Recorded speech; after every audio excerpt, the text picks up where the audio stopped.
আমরা স্বীকৃতি দেব জুলাইয়ের ছাত্র গণ অভ্যুত্থানের যথাযথ মর্যাদা দেব, রাষ্ট্রীয় স্বীকৃতি দেব, সাংবিধানিক স্বীকৃতি দেব।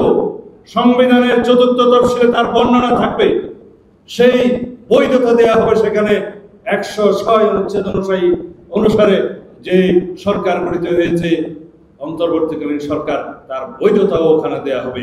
সবকিছুই সাংবিধানিক স্বীকৃতি থাকবে, রাষ্ট্রীয় স্বীকৃতি থাকবে। আমরা সেটা বলেছি এবং আমাদের ভাষ্য, জুলাই ঘোষণাপত্রের ভাষ্য 5 মাস আগে জমা দিয়েছিলাম, 12ই ফেব্রুয়ারি এই বছরের। পরবর্তীতে বিগত 9 তারিখ আবার একটা রিফাইন ভার্সন আমাদের কাছে চেয়েছে, আমি নিজে জমা দিয়েছি।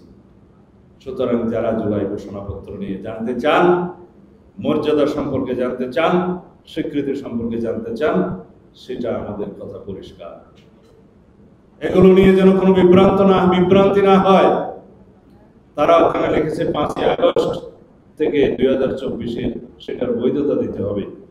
আমি একটু আইন কানুন পড়ি, সেজন্য বলি, আইনের বৈধতা দেওয়ার একটা দিন থাকে, অর্ডিন্যান্সের বৈধতা দেওয়ার একটা দিনক্ষণ থাকে, সংবিধান প্রণয়ন হলে সেটার কার্যকর কখন থেকে হবে সেটার একটা দিন থাকে, ঘোষণাপত্রের দিন থাকে না।